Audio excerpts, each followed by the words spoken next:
శివాయ. ఓం నమో నారాయణాయ. కర్మ నివారణ నరదృష్టి నివారణ కాల భైరవాయ నమో నమః. ఓం కాళకాలాయ విద్మహే కాళాతీతాయ ధీమహి తన్నో కాళభైరవ ప్రచోదయాత్. హరి ఓం. మా ఛానల్కి స్వాగతం. చూస్తున్న వీక్షకులకు ప్రేక్షకులకు ప్రియ కాళభైరవ భగవద్బంధులకి స్వాగతం పలుకుతూ మమ్మల్ని ఎంతగానో ఆదరిస్తూ ఉండబడినటువంటి ప్రియ సోదర సోదరీమణులకు జ్యోతిష్య అభిమానులకు సనాతన ధర్మ సంరక్షకులు అందరికీ కూడా జ్యేష్ఠమాస పూర్ణిమ జ్యేష్ఠాభిషేక ఆశీస్సులు అని చెప్పి గమనించాలి. 16/5/2026 నుండి 31/5/2026 వరకు పుట్టినటువంటి వారందరికీ ముందస్తుగా జన్మదిన శుభాకాంక్షలు. గతంలో వివాహం చేసుకున్న వారికి వివాహ వార్షికోత్సవ శుభాకాంక్షలు. ద్వాదశ రాశుల్లో గ్రహ గమనాల్ని ఒకసారి పరీక్షిద్దాం. మేషరాశిలో 8 సంవత్సరాల తర్వాత కుజ భగవానుడు అధిక జ్యేష్ఠమాస సందర్భంగా స్వక్షేత్రంలో కుజ సంచార స్థితి. వృషభ రాశిలో రవి బుధ సంచార స్థితి. మిథున రాశిలో 12 సంవత్సరాల తర్వాత గురు శుక్ర సంచార స్థితి. సింహరాశిలో కేతు సంచార స్థితి. కుంభరాశిలో రాహు సంచార స్థితి. మీనరాశిలో శని భగవానుడి సంచార స్థితితో ద్వాదశ రాశుల్లో గ్రహ గమనాలు ఈ విధంగా ఉన్నాయి. వృషభ రాశి వారికి జాతకంలో అద్భుతమైన యోగ గ్రహ సంచార స్థితి ఉండినను వ్యయంలో కుజ భగవానుడు సంచారం చేయడం వలన అనేక రకాలమైన అష్ట కష్టాలు వాహన ప్రమాదాలు పొంచి ఉన్నాయి. తస్మాత్ జాగ్రత్త. వృషభ రాశిలో ఏ నక్షత్రాలు వస్తాయనగా కృత్తికా నక్షత్రంలోని 2, 3, 4 పాదాలు, రోహిణి నక్షత్రంలోని 4 పాదాలు, మృగశిర నక్షత్రంలో 1, 2 పాదాలు కలిపితే వృషభ రాశి. రాశాధిపతి శుక్ర భగవానుడు. వీరికి రాశిలోనే ఆత్మకారకుడు రవి, బుద్ధికారకుడు బుధుడు సంచారం చేయడం వలన బుధాదిత్య రాజయోగం. ఇది అద్భుత యోగమే. కాకపోతే ప్రభుత్వ అధికారులతో చాలా జాగ్రత్తగా ఉండాలి. అదే కాకుండా దూరావాయు జల ప్రయాణాలు చేసేటప్పుడు ఎంతో అప్రమత్తత అవసరం. సంపూర్ణమైనటువంటి పోలీస్ శాఖ, రక్షణ శాఖలతో గొడవలకు ఇది సరైన సమయం కాదు. మౌనం, ధ్యానం, సత్ప్రవర్తన, ఆరోగ్య సూత్రాలు పాటించగలిగినట్లయితే ఈ గడ్డు కాలాన్ని దాటుకుని వెళ్ళిపోతారు. 12 సంవత్సరాల తర్వాత ధనావాకు కుటుంబ స్థానంలో రాశాధిపతి శుక్రుడు దేవగురు బృహస్పతి సంచారం చేయడం వలన విపరీతమైన అదృష్టం, ఆనందం, ధనాదాయం కలగబోతుంది. పెద్దవారు చెప్తూ ఉంటారు దీపం ఉండగానే ఇల్లు చక్క పెట్టుకోమని. కానీ సమయము ధనము వెళ్తే మళ్ళీ తిరిగి రావు. కనుక సమయాన్ని ధనాన్ని పరుచుకోగలిగినట్లయితే వృషభ రాశి వారంత అదృష్టవంతులు ఎవరు లేరు అని చెప్పి కూడా గమనించగలగాలి. అర్ధాష్టమకేతు చిన్న చిన్న విషయాలకు ఆందోళన తగదు. రాజ్యస్థానంలో రాహు సంచార స్థితి. వృత్తులలో, ఉద్యోగాల్లో, వ్యాపారంలో అనేక మంది శత్రువులు పంచి ఉన్నారు. ఏకాదశంలో శని భగవానుడు. ఇది అదృష్టకాలమైనను దయచేసి అప్పులు ఇచ్చి శత్రువులను పెంచుకోవద్దు. వ్యయంలో 8 సంవత్సరాల తర్వాత అధిక జ్యేష్ఠమాస సందర్భంగా కుజ భగవానుడు స్వక్షేత్రకంగా ఉన్నాడు. యంత్రాలతో, ఆయుధాలతో చాలా జాగ్రత్తగా ఉండాలి. చేస్తున్న ప్రతి పనిలో నిబద్ధత అవసరం. నిర్లక్ష్యం వహించారా వాహన ప్రమాదాలు, యంత్రాలతో సమస్యలు, కోర్టు సమస్యలు పొంచి ఉన్నాయి.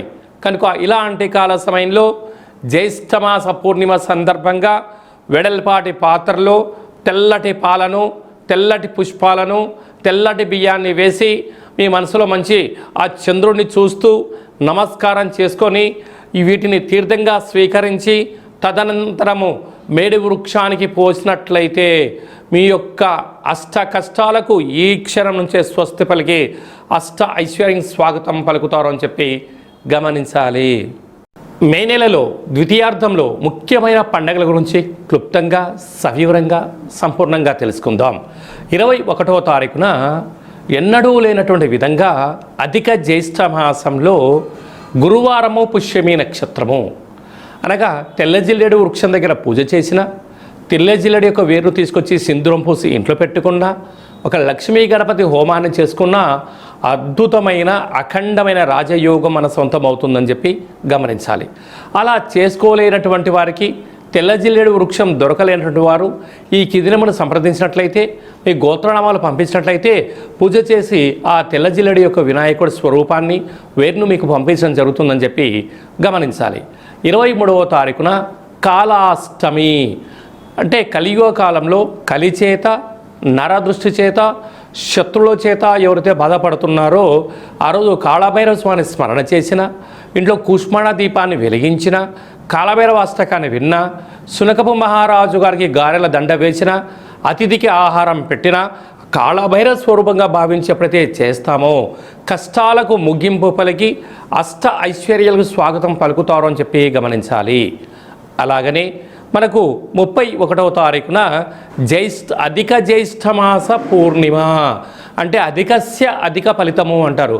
కనుక అధిక జ్యేష్ఠమాసంలో శ్రీమన్నారాయణ స్వామి యొక్క స్మరణ చేసిన, ధ్యానం చేసిన, తిరుమల వెంకటేశ్వర స్వామి క్షేత్రంలో జ్యేష్ఠ పూర్ణిమ సందర్భంగా విశేష అభిషేకం చేస్తూ ఉంటారు.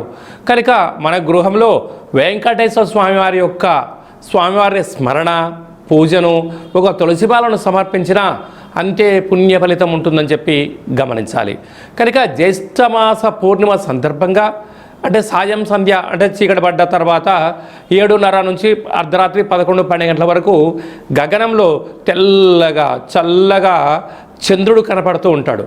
కనుక ఒక వెడల్పాటి పాత్రలో పాలు పోసి అందులో 1 కానీ 5 కానీ శక్తి అనుసారంగా కొన్ని ముత్యాలు వేసి మీ మనసులో కోరిక కోరుకొని ఆ చంద్రభగవానికి నమస్కారం చేసుకొని ఈ యొక్క పాలను తులసి వృక్షానికి పోసినట్లయితే అద్భుతమైన ఐశ్వర్యము, లక్ష్మీ కటాక్షము, శ్రీమన్నారాయణుడి యొక్క ఆశీస్సులు ఉంటాయని చెప్పి గమనించాలి.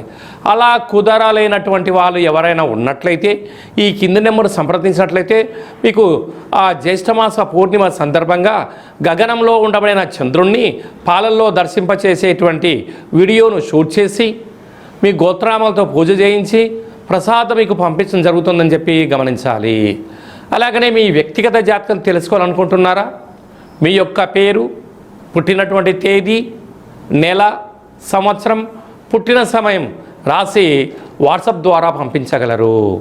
100 సంవత్సరాల జాతకాన్ని రాసి పంపించి పుట్టినప్పుడు గ్రహ గమనాలు ఎలా ఉన్నాయి, ప్రస్తుతం ఎలా ఉంటున్నాయి, రాబోయే కాలంలో ఎలా ఉంటున్నాయో సవివరంగా సంపూర్ణంగా తెలియజేయడం జరుగుతుంది. అలాగే డేటా బర్త్లు లేనటువంటి వారికి మీ పేరు యొక్క మొదటి అక్షరాన్ని అనుసరిస్తూ రాశిని తెలియచేస్తూ రమణ శాస్త్రం ద్వారా అనగా గవళ ద్వారా భూత భవిష్యత్ వర్తమానం తెలియజేయడం జరుగుతుంది. ఈ కింది నెంబర్ని అపాయింట్మెంట్ తీసుకొని సంప్రదించగలరు.